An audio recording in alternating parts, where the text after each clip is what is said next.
Bonjour tout le monde, bienvenue dans la Société des Jeux. C'est maintenant officiel, notre temps des fêtes 2020 sera très particulier cette année.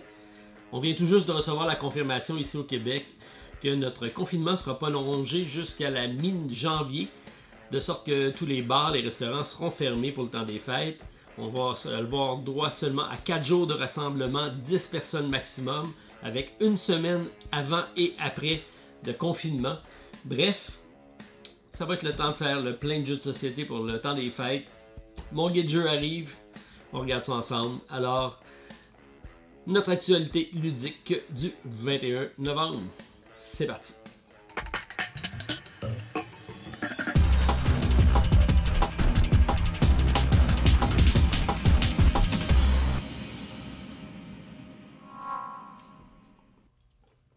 Bonjour tout le monde! J'ai sorti ma tasse Super Papa. C'est pas pour moi cette fois-ci, c'est pour mon père, puisqu'on est le 21 novembre et c'est l'anniversaire de mon père, donc Claude. Bonne fête! Je suis convaincu que tu n'écoutes pas la vidéo, mais je tenais à le souligner. Donc, je t'aime beaucoup, mon papa. Alors, si on commence avec nos réceptions de la semaine, une grosse réception, Tidal Blades. C'est un jeu que j'attendais avec impatience pour son aspect artistique. On voit ici que l'artistique et la conception du monde, le world building, a été conceptualisé par Mr. Coddington. C'est nos deux Québécois qui sont Lina et David, qui font vraiment un travail merveilleux et celui-ci est de toute beauté. Bon, vous allez sans doute deviner que ça risque d'être mon déballage du dimanche, alors je vous invite à attendre à demain pour visionner le contenu de la boîte, mais c'est vraiment un jeu à grand déploiement. Grand, c'est pas peu dire, on regarde la grosseur de la boîte, j'ai rarement vu une boîte aussi longue pour un jeu de société. C'est pas le format idéal pour mettre dans des calax ou dans une bibliothèque, mais c'est le format donc de luxe. Sachez que la version retail sera plus petite. Ça sera peut-être plus accessible avec l'extension ici qui permettait d'ajouter un 5e joueur et des espaces de plateau supplémentaires. Alors, belle découverte. Bien content de l'avoir reçu. Je l'ai reçu en format retailer pour mon Pledge Kickstarter. Donc, j'ai 6 copies disponibles. Il y en a plusieurs d'entre vous qui m'ont déjà réservé des copies. J'espère que j'en aurai pour tout le monde. Je ne suis pas certain. C'est premier arrivé, premier servi dans ceux qui m'ont déjà réservé. Alors, je vous invite à communiquer avec moi en courriel directement avec Tidal Blades. Bien hâte de l'essayer. On y va ensuite avec un petit jeu Freedom, USS Freedom, jeu qui est présentement sur Kickstarter. Je vous l'ai présenté la semaine dernière. J'ai reçu le prototype. Je l'ai reçu un peu tard. J'ai commencé à le jouer. Le livre de règles a été modifié dernièrement. Donc, le projet est en peaufinement, mais je voulais vous le présenter. Donc, ça devrait arriver dans la semaine qui va suivre, mais dans cette vidéo-ci, je vous ferai la présentation du projet en tant que tel. C'est un jeu d'exploration spatiale, un peu à la Star Trek, où on a un jeu un peu ouvert, on a différents peuples, différentes conditions de victoire, assez intéressant. Donc, à suivre avec ce jeu-ci de 1 à 6 joueurs avec USS Freedom. J'ai mis ici Set a Watch, puisque je vous avais présenté la semaine dernière la campagne Ulule, qui est présentement active pour le Standalone, qui est la deuxième boîte, si on veut, du jeu de base, et qui est disponible également durant la campagne. C'est de la compagnie Boom Boom Game. J'ai parlé avec David brièvement, et on s'attend à faire un pledge groupé ou même une localisation pour le Québec. Je vous ai dit de m'écrire si vous étiez intéressé. Ce que je vais faire, c'est à compter de la semaine prochaine, je vais prendre les précommandes sur le site de randolph.ca. Donc, vous allez pouvoir aller à la boutique en ligne et directement réserver votre copie. Donc, je vais essayer de finaliser mon entente avec David au cours de la semaine et mettre ça sur le site. Donc, restez à l'affût. Randolph.ca, vous pourrez réserver vos copies du premier et du deuxième jeu, tout ça en français. Donc, je sais que vous êtes plusieurs à me l'avoir demandé. J'ai mis Kitara ici puisque j'ai présenté hier ma variante solo. Donc ma critique des règles du jeu a été faite, ma variante solo a été faite. Il me reste juste à attendre après votre pointage. Donc je vous invite à l'essayer et à me dire ce que vous avez réussi à faire. Beau petit jeu de contrôle de territoire avec un auteur que j'ai appris à découvrir et à aimer, donc Eric B. Vogel. J'attends de vous lire à ce sujet-ci. Là, je vous parle de Challenge Solo et là, vous me dites, ouais, mais qu'est-ce qui arrive avec Toulouse, l'avènement?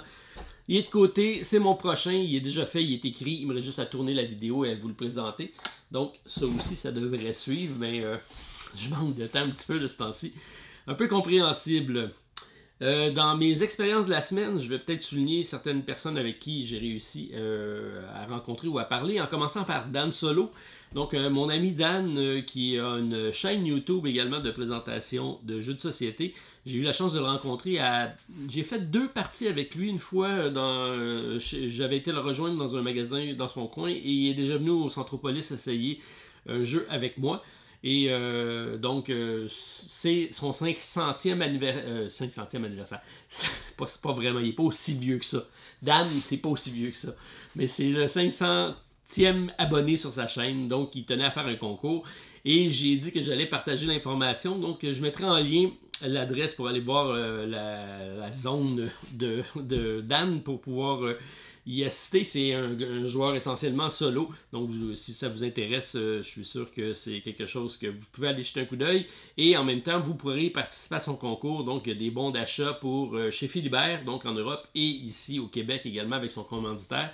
Alors, Dan, félicitations pour ton 500e abonné, puis espérant pouvoir éventuellement refaire des parties avec toi. J'ai eu également une brève rencontre avec Quentin et Julien, qui vont sortir un jeu qui s'appelle Urto. Un jeu très intéressant d'exploration de donjons avec on va dire un back building, mais c'est un jeu de course. C'est un 3 à 5 joueurs, je pense, présentement. Je suis en train de regarder avec eux si on peut peut-être ramener ça à 2, voire même à 1 joueur. Alors, ça reste à peaufiner tout ça, mais c'est un projet Kickstarter qui devrait arriver au mois de mars, donc de l'année prochaine. Alors, je suis en avance sur le projet. Je devrais pouvoir participer un petit peu avec eux. Alors, beau projet. Bien hâte de vous le présenter. Donc, Julien et Quentin, merci. On se reparle prochainement. Ensuite, j'ai participé à 2 émissions cette semaine. Donc, la première avec mon ami David, qui est le professeur Board Game, qui m'a invité à son podcast. C'est la première fois que je faisais un podcast, mais ça ressemble un peu à des émissions que je fais régulièrement. C'était avec sa gang de chums et fort sympathique. Donc, j'ai rencontré LP que je connaissais déjà. Également Vince et Pat, donc super quatuor. J'ai bien aimé mon expérience, donc je vous invite à aller l'entendre, mais également le voir sur YouTube. Ce sera disponible, je pense, à partir de la semaine prochaine sur la chaîne de David. Et j'ai également, le lendemain, fait une vidéo en compagnie de mon ami Martin pour nos Parlons Jeux. Toujours agréable mon dialogue avec Martin. On a une belle complicité, je trouve. On sait quand on commence. On ne sait pas quand on finit et on ne sait pas du tout vers quoi on s'en va. Et c'est ce qui est intéressant. J'ai rarement une émission où j'ai rien de planifié. Et là, on peut se permettre de partir dans tous les sens. Bref, j'aime beaucoup. J'espère que vous aussi. Donc, ça sort la semaine prochaine sur la chaîne de Martin, la zone de jeux de société avec les Parlons Jeux avec Martin. Donc, j'ai quand même eu une semaine occupée à ce niveau-là. J'ai également eu une semaine occupée pour découvrir ici Dwelling of Eldervale, que j'en ai fait mon coup de cœur du mois. Vraiment beau jeu. J'ai fait le déballage. J'ai réussi à le jouer seulement en solo, par contre, puisque confinement oblige. Je me mets à la partie en solo, mais c'est un gros jeu fantasy, mais très simple au niveau de son gameplay. Le déroulement d'une partie, ça se fait très bien. L'automa est très simple à gérer. Il n'y a vraiment pas de casse-tête à avoir au niveau de la gestion de notre adversaire. Mais nous, on a un beau casse-tête à faire pour essayer de remporter la partie. Donc, ça s'est soldé par des défaites, mais très intéressant. Alors, Dwelling of Eldervale, j'espère pouvoir vous en faire une vidéo éventuellement. Sinon, au niveau des sorties boutiques chez Randolph, ça arrive. On a beaucoup de précommandes présentement. On a eu des retards de livraison avec les conteneurs, mais ça arrive très prochainement. Pour le temps des fêtes, on devrait tout avoir ça. Parmi les sorties qu'on a en boutique, je tenais à mentionner Zombie Teens Evolution, donc de nos amis Scorpion Masqué, qui arrive avec le grand frère de Zombie Kids. J'ai bien hâte de le découvrir celui-là. Le premier a été un succès en famille et je pense que c'est un excellent jeu pour amener dans le temps des fêtes, jouer en famille. Donc je vous parlais qu'on allait avoir besoin de jeu. C'est ce genre de jeu-là. On a une évolution ici. C'est un mini Legacy pour la famille, grand public, mais peut-être un petit peu plus gamer que le premier. Alors Zombie Teens, bien hâte de l'essayer. Alors Christian et toute la gang de Scorpion, salut à vous autres. Alors, je tenais également à mentionner que j'ai mon Marvel Champion qui est encore actif. Ça fait 2 semaines que j'ai pas fait de challenge parce que je voulais que le monde finisse la campagne pour pouvoir élire le vainqueur de Crâne Rouge. Je vais me donner une semaine encore parce que moi je suis en retard, mais là je me donne ça comme défi de finir cette semaine. Et j'ai Vince de l'école, pas d'école du jeu, mais de Professeur Board Game que j'ai rencontré durant le podcast qui est un grand amateur de Marvel Champion. Donc Vince, je t'invite à aller consulter le Drive et à prendre la semaine pour faire la campagne avec moi. On fera donc le tirage la semaine prochaine à savoir qui est notre grand gagnant du Crâne Rouge et on repartira sur un autre extension, on va voir. Peut-être le jeu de base, on y reviendra avec Marvel Champion. J'ai mis ici mon guide jeu, puisque c'est ce que je me prête à faire pour le temps des fêtes. Je veux, ça c'est notre guide jeu au Randolph, donc tous les jeux distribués par Randolph, on en a rendu plus de 200. Mais je tenais à présenter mes suggestions du temps des fêtes, donc c'est là-dessus que je suis en train de travailler pour pouvoir faire une vidéo. Suggestions d'achat selon type de gamer, puis je veux peut-être... Stéphane m'a donné une bonne idée de vidéo. Alors, je vais regarder si je peux vous faire ça. Donc, essayer de démocratiser ça pour ça rendre tout ça accessible pour tous les genres de personnes, tous les genres de gamers. Alors, ça sera dans mes plannings du temps des fêtes. Pas pour la semaine prochaine, je vous le dis tout de suite. Et ici, on y va avec notre Black Stories de la semaine. On parle donc de la semaine passée, Gotcha, qui était une scène d'introduction d'un film de James Bond. C'était pas avec Sean Connery qui nous a quitté récemment, mais plutôt avec Roger Moore pour Moonraker. Et cette semaine, j'y vais avec probablement un dernier de ma boîte de movies. J'arrête pas de dire ça, mais je suis en panne d'inspiration. Je regarde les titres et c'est pas évident. Alors celui-ci ne le sera pas non plus. On parle de Without a Trace, donc sans trace. Le meurtrier n'utilise pas de gants pour commettre ses crimes, mais peu importe, ses empreintes digitales ne sont jamais trouvées sur les scènes de crime.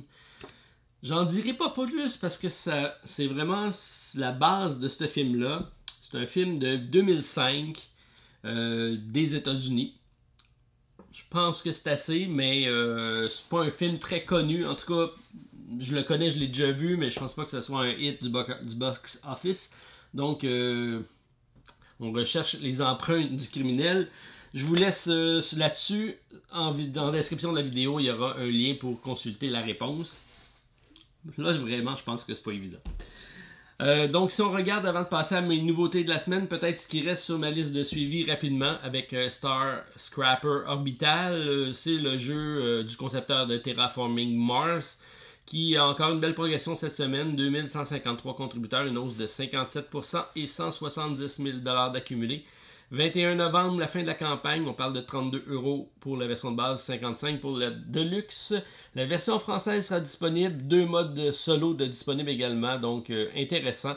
Un système de gestion de main de cartes avec un engine building, mais de cartes assez intéressant avec Star Scrapper Orbital. Pachacuna, que je vous ai présenté sur la chaîne, donc un projet qui va également très bien. Un beau projet pour 2 joueurs, un jeu abstrait mais très bien pensé avec 2 niveaux de hauteur. Donc les personnages ne vont pas se rencontrer, ils vont se croiser, ils vont se nuire les uns les autres. Ça c'est intéressant. Alors une belle campagne encore avec eux, 2728 contributeurs, une hausse de 27%, 226 000 $ d'accumulé, 2 décembre, la fin de la campagne, disponible à partir de 57 $ canadiens. Alors, si je vous invite à aller voir ma vidéo si vous n'avez pas vu encore, mais c'est un jeu que j'ai vraiment adoré, j'ai vraiment trouvé ça très original comme concept. Alors, belle trouvaille. Poursuite du bonheur qui est toujours en haut de la liste avec la Big Box qui arrive, par contre, est seulement en anglais, ça c'est le côté négatif pour nous. Mais RTPA Game donc a tout réuni les extensions, on a même ajouté une dans la boîte.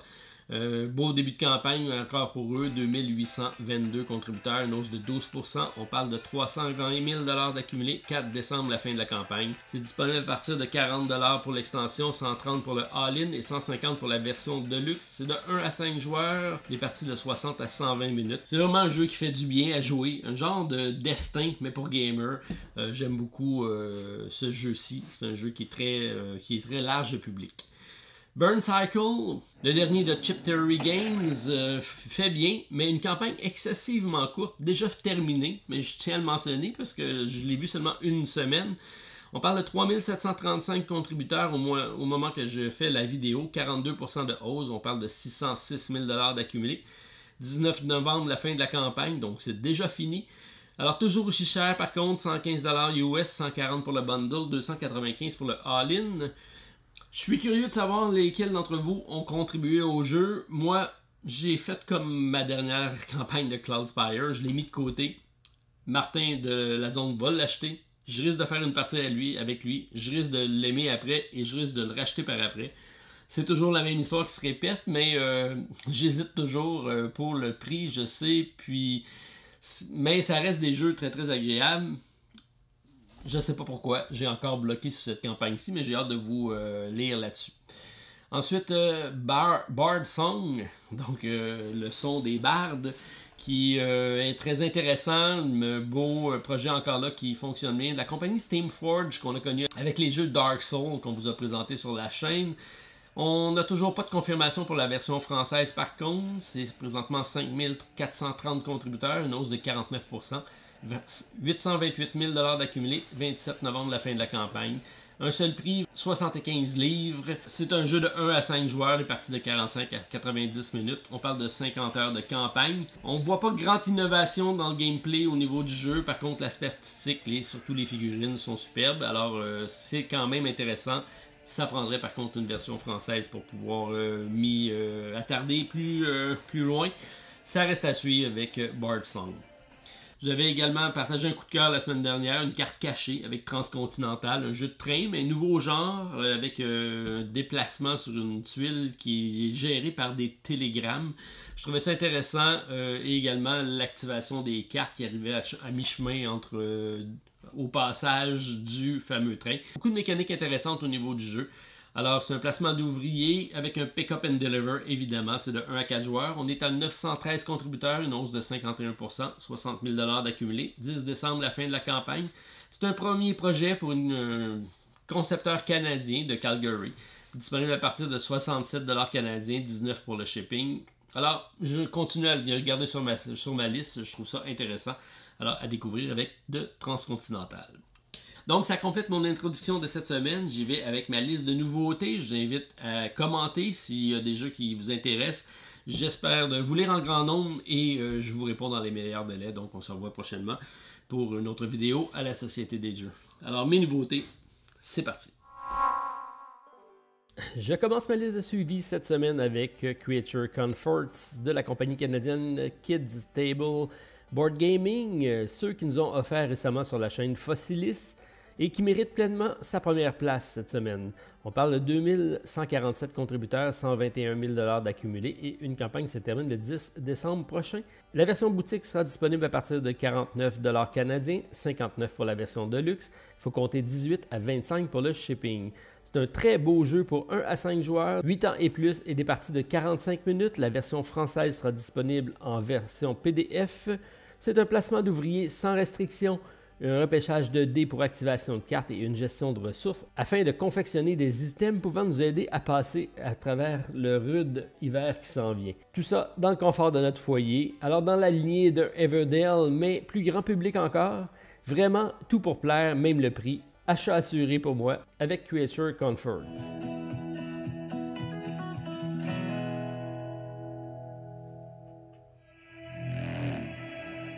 Please state the nature of your emergency. J'ajoute également le jeu Mission Catastrophe de la compagnie Cardboard Alchemy de Californie. Un deuxième projet pour la compagnie. On a présentement 556 contributeurs pour 41 000 $ d'accumulé et une campagne qui se termine le 10 décembre prochain. À partir de 54 $ US pour la version Deluxe, c'est pour 1 à 6 joueurs de parties de 30 à 60 minutes, 10 ans et plus. Un jeu qui peut se jouer de façon compétitive, en équipe, coopératif ou solo. Beaucoup de rôles de personnages à incarner avec des habiletés différentes, assurant une belle rejouabilité au jeu. Un jeu de gestion de catastrophe pour espérer récupérer le dernier escape pod et quitter le vaisseau avant sa destruction. C'est pas sans me rappeler un certain jeu de l'année à la Société des jeux. en beaucoup plus light, bien sûr. Alors, mission catastrophe jusqu'au 10 décembre prochain. Wait, what? Kickstarter launch sequence initiated. USS Freedom. C'est le jeu présenté en introduction qui arrive sur Kickstarter. On a présentement 365 contributeurs pour 33 000 $ d'accumulés. 4 décembre, la fin de la campagne. Un jeu disponible à partir de 50 € pour la version retail, 67 pour la version deluxe. C'est une campagne coopérative d'exploration spatiale qui se joue en 36 missions d'1 heure comportant 11 façons différentes de remporter la partie, mais tout autant de façons de la perdre également. La campagne sera complètement rejouable. Le jeu sera également disponible en français. Vraiment un jeu très complet avec plusieurs phases d'action dans l'espace, à l'intérieur du vaisseau et même sur le sol des différentes planètes. Un ambitieux projet de recréer la série Star Trek au grand complet. Alors, agréablement surpris par mon premier contact avec le jeu, vidéo à suivre avec USS Freedom. Back us now on Kickstarter.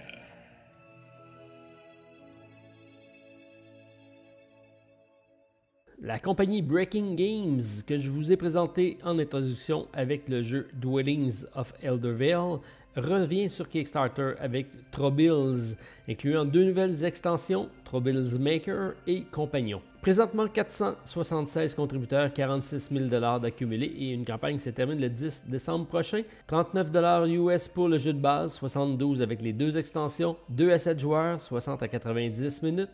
C'est un reprint d'un jeu publié en 2015, un jeu de placement d'ouvriers familial très coloré, ou plutôt très orangé, mais en anglais seulement.